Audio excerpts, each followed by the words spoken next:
శుభోదయం అందరికీ. నిన్న మనం అలంకారాల్లో శబ్ద అలంకారాల గురించి నేర్చుకున్నాం. అలంకారాల్లో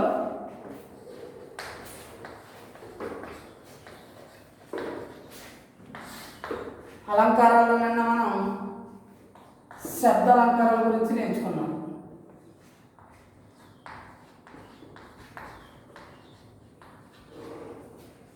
నిన్న మనం అలంకారాల్లో శబ్ద అలంకారాల గురించి నేర్చుకున్నాం. శబ్ద అలంకారాలు అంటే ఏంటి? శబ్దం ప్రధానంగా కలిగి శబ్ద అలంకారాలు అని అనుకున్నాం. ఆ శబ్ద అలంకారం గురించి నిన్న మన క్లాస్లో చెప్పుకోవడం జరిగింది. ఈరోజు అర్థాలంకారం.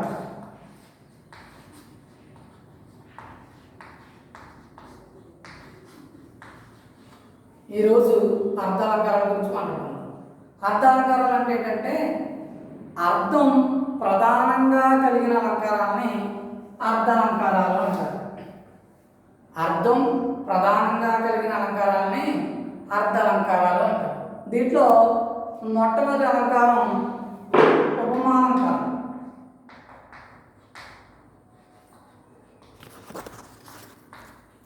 ఉపమాలంకారం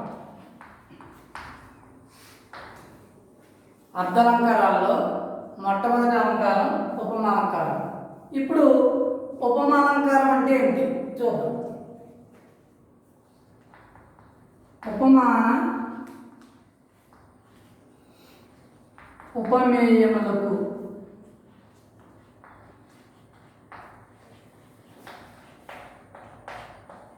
మధ్య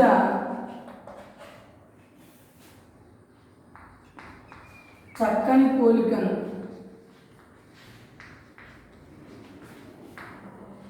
చెప్పుట. చూడండి, అర్థాలంకారంలో మొట్టమొదటి అలంకారం ఉపమాలంకారం. ఈ ఉపమాలంకారం అనేది కాళిదాసు మహాకవికి చాలా ఇష్టం. ఈ ఉపమాలంకారానికి లక్షణం ఏంటంటే ఉపమాన ఉపమేయములకు మధ్య చక్కని పోలికను చెప్పుట.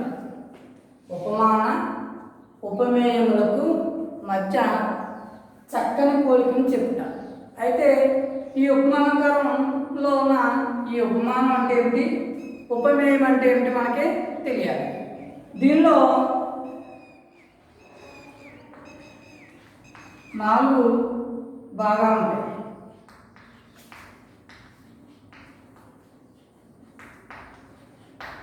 అవి ఒకటి ఉపమేయం,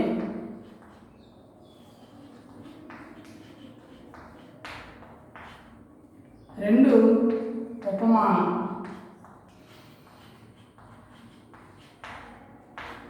3 సమానధర్మం,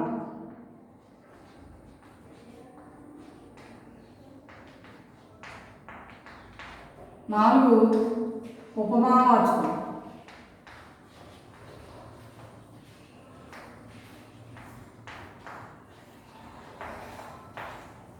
చూడండి, ఉపమాలంకారంలో 4 భాగాలు ఉంటాయి. ఆ 4 భాగాలు ఏంటంటే ఉపమేయం, ఉపమానం, సమానధర్మం, ఉపమావాచకం. ఇప్పుడు ఉపమేయం అంటే ఏంటి? ఏ వస్తువుని పోలుస్తున్నామో అది.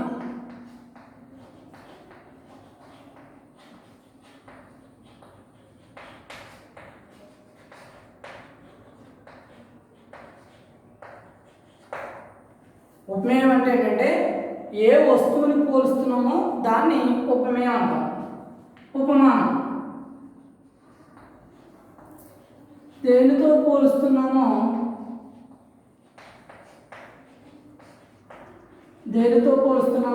అది. ఇక సమానధర్మం, ఈ ఉపమేయంలోని ఉపమానంలోని సమానంగా ఉండే గుణం, రెండింటిలో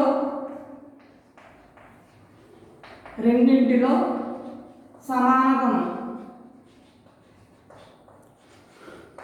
అంటే ఉపమేయంలోని ఉపమానంలో ఉండే గుణాన్ని గురించి చెప్పేది సమానధర్మం. ఇప్పుడు ఉపమావాచకం. ఉపమావాచకం అంటే పోలిక చెప్పే పదం. చూడండి, ఉపమానంకారంలో 4 భాగాలు ఉంటాయి. ఒకటి ఉపమేయం, ఉపమానం, సమానధర్మం, ఉపమావాచకం. ఉపమేయం అంటే ఏంటంటే ఏ వస్తువును పోలుస్తున్నామో అది. ఉపమానం అంటే దేనితో పోలుస్తున్నామో అది. సమానధర్మం అంటే రెండింటిలో సమానంగా ఉండే గుణం. ఉపమావాచకం అంటే పోలిక చెప్పే పదం. ఈ 4 భాగాలు, ఈ 4 అంగాలు ఉన్నప్పుడు మాత్రమే అది ఉపమానకరం అవుతుంది. ఉదాహరణ,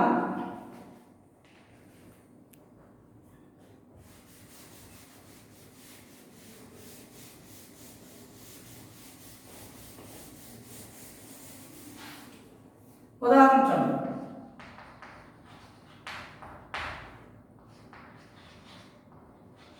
శ్రీమంత్ చొక్కా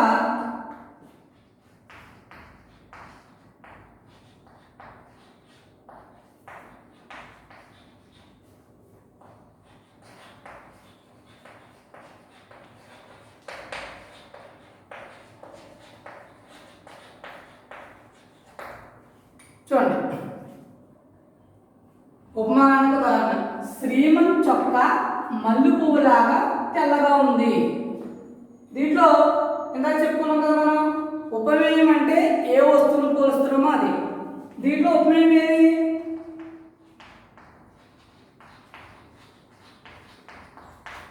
శ్రీమంత్ చొక్కా.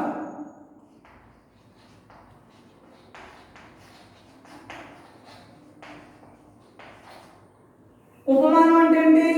దేనితో పోలుస్తున్నాం అది. ఇక్కడ శ్రీమంత్ చొక్కాని దేనితో పోలుస్తున్నాం?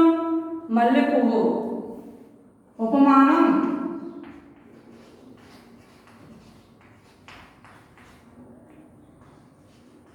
మల్లె పువ్వు. మరి మూడవది సమానధర్మం.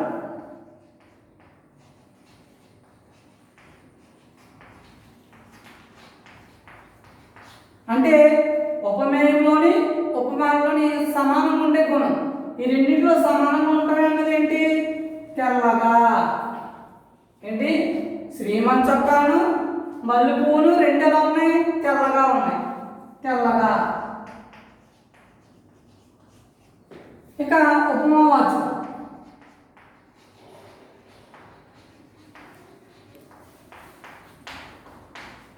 శ్రీమంత్ చొక్కాకి మల్లె పువ్వుకి ఈ రెండింటికి పోలిక చెప్పే పదం ఏది?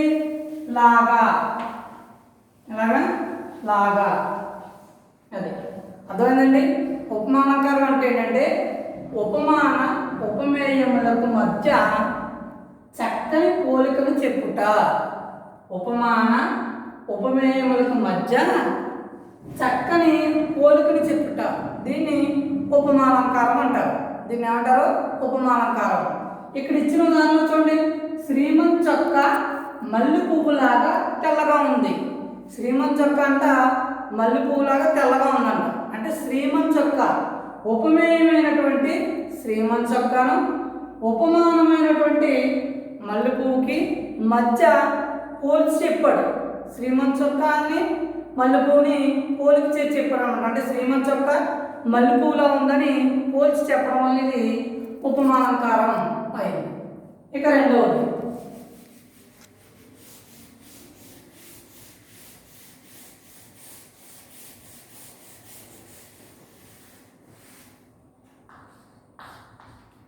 ఉత్ప్రేక్ష.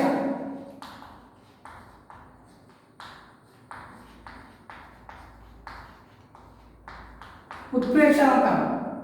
ఉత్ప్రేక్ష అంటే ఊహ అని అర్థం.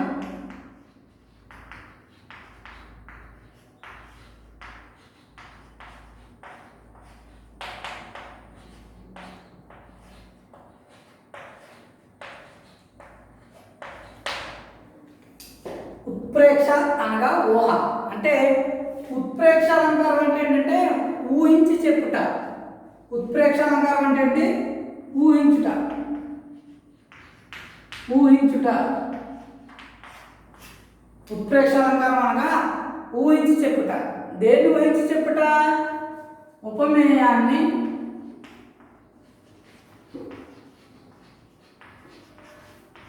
ఉపమానంగా ఊహించుట.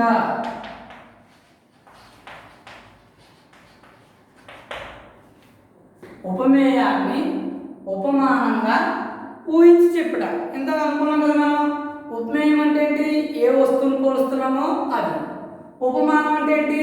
దేనితో పోలుస్తున్నామో అది. అంటే ఉపమేయాన్ని ఉపమానంగా ఊహించాలి. ఇందాక ఉపమానంకరంలోనూ పోలిక, ఇక్కడ ఊహించి చెప్పుట. ఉదాహరణ,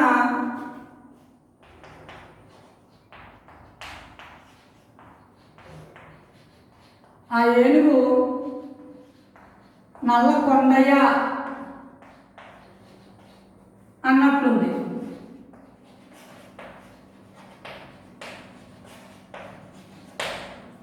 చూడండి ఇక్కడ ఉదాహరణ, ఆ ఏనుగు నల్ల కొండయ్య అన్నట్లుంది.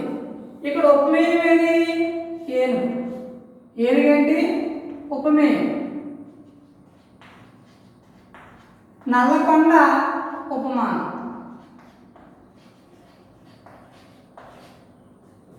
ఉపమేయమైనటువంటి ఏనుగును ఉపమానమైనటువంటి నల్లకొండగా ఊహించాడు. అంటే ఏనుగు ఎలా కనిపిస్తుందని చెప్తున్నాడు? ఆ ఏనుగు నల్లకొండ అయినట్లుంది, నల్ల కొండలా ఉంది అని ఊహిస్తున్నాడు. ఇంకో ఉదాహరణ,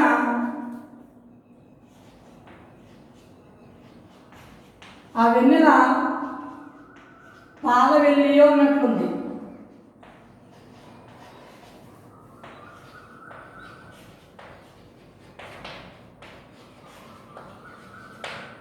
చూడండి, ఆ వెన్నెల పాల వెల్లియో అన్నట్లుంది.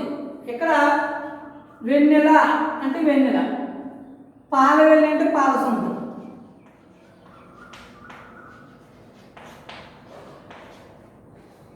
ఉపమేయమైన వెన్నెలను ఉపమానమైనటువంటి పాల సముద్రంగా ఊహించి చెప్పాడు. ఉత్ప్రేక్ష అంటే ఏంటి? ఊహించి చెప్పుట. అంటే ఉపమేయాన్ని ఉపమానంగా ఊహించుట. ఉపమేయాన్ని ఉపమానంగా ఊహించి చెప్పుట. ఇక్కడ చూడండి, ఆ ఏనుగు నల్ల కొండయ్య అన్నట్లుంది. ఏనుగుని నల్ల కొండలాగా ఊహించాడు. ఆ వెన్నెల పాల వెల్లియో అన్నట్లుంది. వెన్నెల్ని పాల వెల్లి అంటే పాల సముద్రం. ఈ కురిసేటువంటి వెన్నెలంట పాల సముద్రం కురుస్తున్నట్లుగా ఊహించాడు. ఇక మూడవది,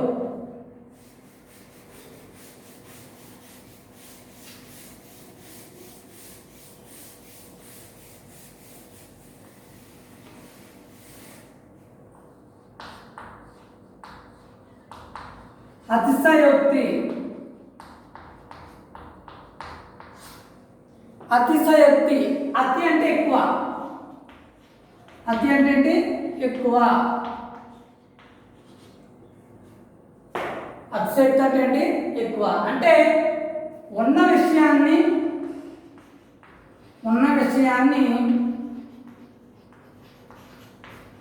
ఎక్కువ చేసి చెప్పుట.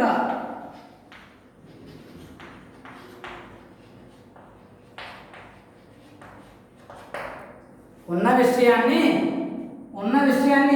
ఎక్కువ చేసి చెప్పిన ఎడలా దాన్ని అతిశయోక్తి అంటారు. అతి అంటే ఎక్కువ చేసి చెప్పడం. మన దగ్గర ఉన్న వస్తువుని ఎక్కువ చేసి చెప్పినట్లయితే దాన్ని అతిశయోక్తి అలంకారం అంటారు. ఉదాహరణ,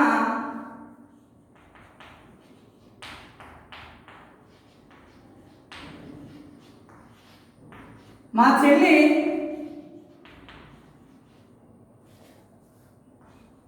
తాడి చెట్టు అంత పొడవు ఉంది.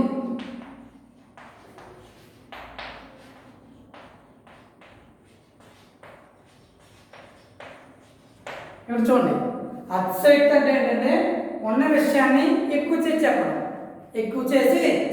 చూడండి, మా చెల్లి తాడి చెట్టు అంత పొడవు ఉంది. నిజంగా చెల్లి తాడి చెట్టు అంత పొడవు ఉండదు. కానీ ఎలా పోల్చాడో ఎక్కువగా చెప్పాలి కాబట్టి, ఎక్కువ చేసి చెప్పాలి కాబట్టి మా చెల్లి తాడి చెట్టు అంత పొడవు ఉంది. ఇంకా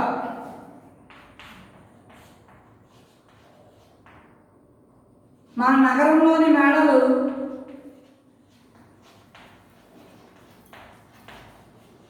ఆకాశాన్ని తాకుతున్నాయి.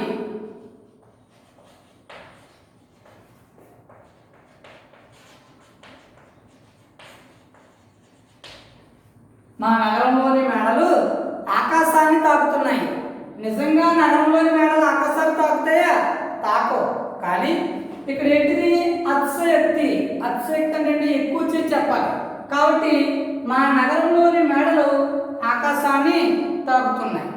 అలాగే ఇంకొక ఉదాహరణ, మా పొలంలో బంగారం పండింది. మా పొలంలో బంగారం పండింది. నిజంగా బంగారం పండదు, కానీ బంగారం పండినట్టుగా గొప్ప చేసి అంటే ఎక్కువ చేసి చెప్పడాన్ని అతిశయోక్తి అలంకారం అని అంటారు. ఇక నాలుగవది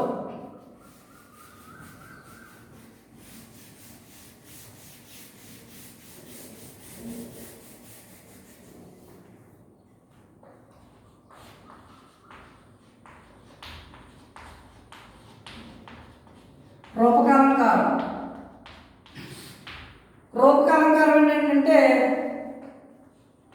ఉపమానానికి ఉపమేయానికి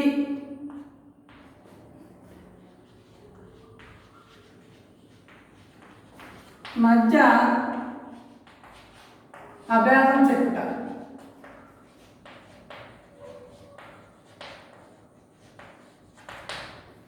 రూపకాలంకారం అంటే ఏంటంటే ఉపమానానికి ఉపమేయానికి మధ్య అభేదం, భేదం అన్నా భేదం లేనట్లుగా చెప్పడం, దాన్ని రూపకాలంకారం అంటాం. ఏమంటాం? రూపకాలంకారం. ఉపమానానికి ఉపమేయానికి మధ్య అభేదం చెప్పుట అంటే భేదం అన్నా భేదం లేనట్లుగా చెప్పాలి. ఆయన మాట కఠినమైన మనసు వెన్న. ఆయన మాట కఠినమైన మనసు వెన్న. ఇక్కడ మనసు అనేది ఏంటి? ఉపమేయం.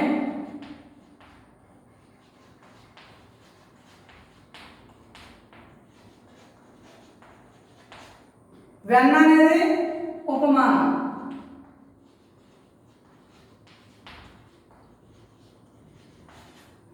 ఇక్కడ ఉపమానానికి ఉపమేయానికి మధ్య అభేదం అంటే మనసుకుని వెన్నకిని. వెన్న ఎలాగైతే కరుగుతుందో మనసు కూడా అలా కరిగిపోద్ది.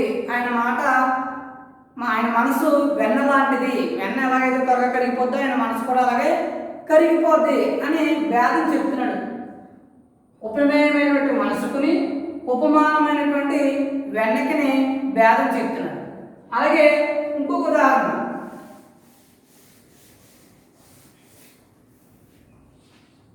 ఆ రాజు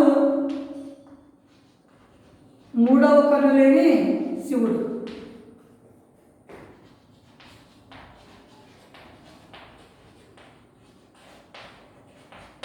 ఇక్కడ చూడండి, ఆ రాజు మూడవ కన్ను లేని శివుడు. ఉపమేయమైన రాజుకుని ఉపమానమైన శివునికి మధ్య భేదం చెప్పాడు. చూడండి, ఆ రాజు మూడవ కన్ను లేని శివుడు. ఇక్కడ ఉపమేయమైనటువంటి రాజుకుని ఉపమానమైనటువంటి శివుడికి మధ్య భేదం ఉన్నట్లుగా లేనట్లుగా చెప్పాడు. కాబట్టి దీన్ని రూపకాలంకారం అంటాం. రూపకాలంకారం ఇదే సమాసాల్లో కూడా ఉంటుంది. ఈ అలంకారం రూపక సమాసం అంటాం. అర్థమైందండి? ఆ రాజు మూడవ కన్ను లేని శివుడు అంటే ఉపమానానికి ఉపమేయానికి మధ్య అభేదం చెప్పుట అంటే భేదం లేనట్లుగా చెప్పాలి. దాన్నే రూపకాలంకారం అంటారు. ఇక ఐదవది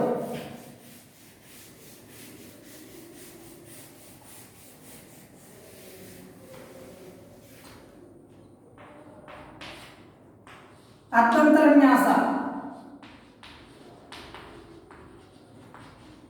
అర్థంతరన్యాస అలంకారం. అర్థంతరన్యాస అలంకారానికి సూత్రం ఏంటంటే ఒక సామాన్య వాక్యాన్ని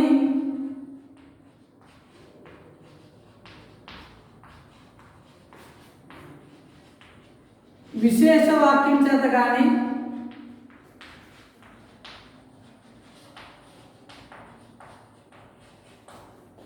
విశేష వాక్యాన్ని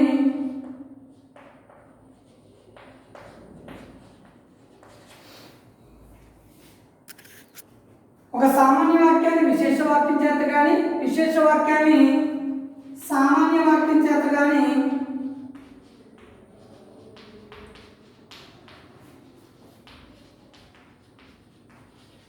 సమర్థించుట.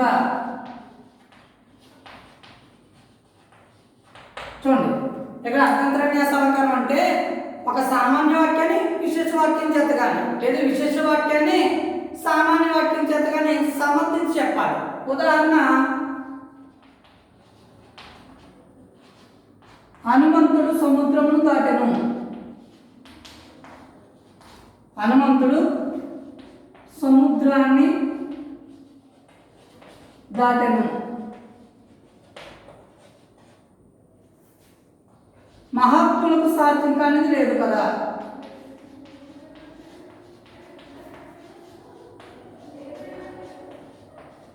మహాత్ములకు సాధ్యం కానిది లేదు కదా. ఇక్కడ చూడండి, అర్థాంతర న్యాసం అంటే ఏంటంటే ఒక సామాన్య వాక్యాన్ని విశేష వాక్యం చేత కానీ విశేష వాక్యాన్ని సామాన్య వాక్యం చేత కానీ సమర్థించి చెప్పాలి. ఇక్కడ చూడండి, హనుమంతుడు సముద్రాన్ని దాటెను. హనుమంతుడు అనే వ్యక్తి సముద్రం దాటాడట. అది చాలా విశేషమైన వాక్యం. ఇది విశేష వాక్యం. మహాత్ములకు సాధ్యం కానిది లేదు కదా. అతను గొప్పవాడు కాబట్టి అతనికి సాధ్యం కానిది లేదు కాబట్టి ఇది సామాన్యమైన వాక్యం. అంటే ఒక విశేష వాక్యం చేత సామాన్య వాక్యాన్ని సమర్థించి చెప్పాడు.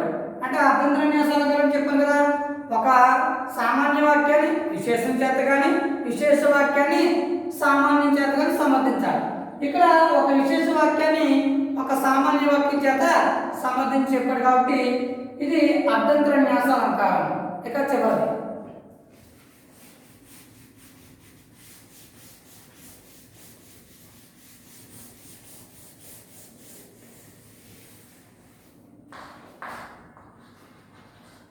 శ్లేష. శ్లేష అంటే నానార్థ సంశ్లేష శ్లేష అంటారు.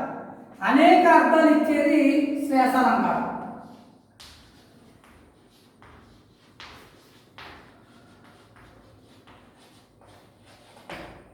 శ్లేష అలంకారం అంటే ఏంటంటే నానార్థ సంశ్లేష శ్లేష.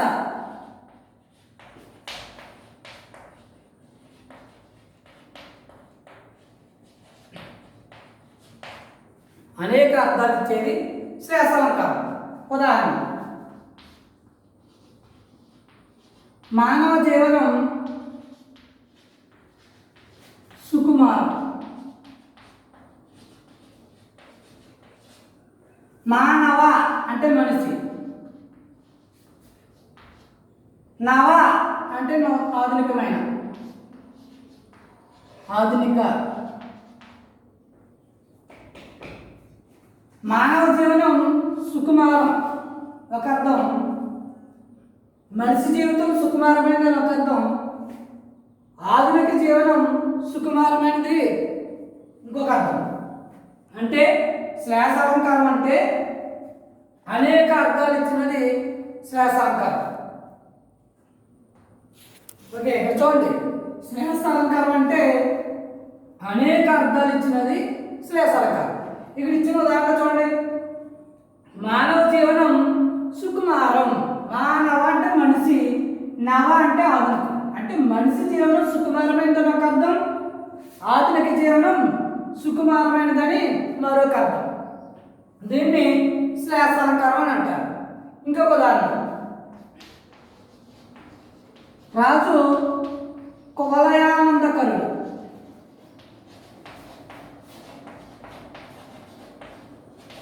ఇక్కడ రాజు అంటే ప్రభువు, చంద్రుడు. ఇక్కడ కువలయం అంటే కలువ పువ్వ, కలువ భూమి అన్నారు. చూడండి, ప్రభువు అంటే రాజు భూప్రజలకు ఆనందాన్ని కలిగిస్తానది ఒక అర్థం, చంద్రుడు కలువులకి ఆనందాన్ని కలిగిస్తాడనేది మరొక అర్థం. దీన్ని శ్లేష అలంకారం అంటాం. శ్లేష అలంకారం అంటే అర్థం కదండి, అనేక అర్థాలు ఇచ్చిన దాన్ని శ్లేష అంటాం. అంటే నానార్థ సంశ్లేష శ్లేష, అనేక అర్థాలు ఇచ్చినటువంటి అలంకారాన్ని శ్లేష అలంకారం అంటాం. ఇవి అర్థాలంకారాలు. నిన్న శబ్దాలంకారాలు నేర్చుకున్నాం, ఈరోజు అర్థాలంకారాలు నేర్చుకున్నాం. ఈ అర్థాలంకారాలు మీరు బాగా అర్థం చేసుకుని